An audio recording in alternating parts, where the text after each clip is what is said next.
मेळघाट व्याघ्र प्रकल्प रेल्वे मार्ग रद्द करून अकोट बऱ्हाणपूर हा बुलढाणा जिल्ह्यातून रेल्वे मार्ग झाला पाहिजे या मागणीसाठी स्वाभिमानी शेतकरी संघटना रस्त्यावर उतरले।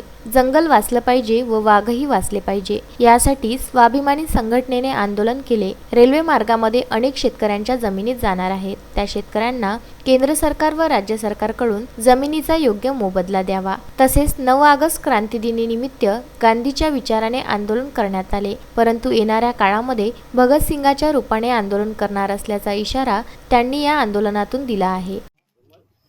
अकोला खंडवा जाणारा रेल्वे मार्ग हा रद्द झाला पाहिजे, कारण त्यामध्ये वाघाची जी संख्या आहे ते संपुष्टात येणार आहे व तसंच जर विचार केला तर या देशामध्ये वाघाची संख्या फार प्रचंड कमी आहे।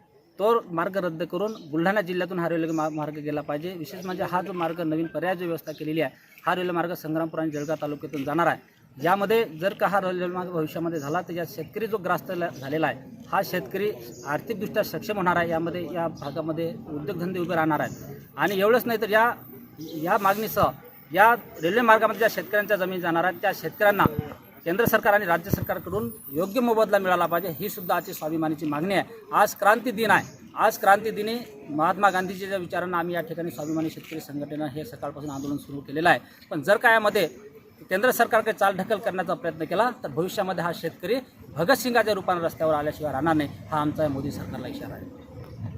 मनीष ताडे, विदर्भ न्यूज, बुलढाणा।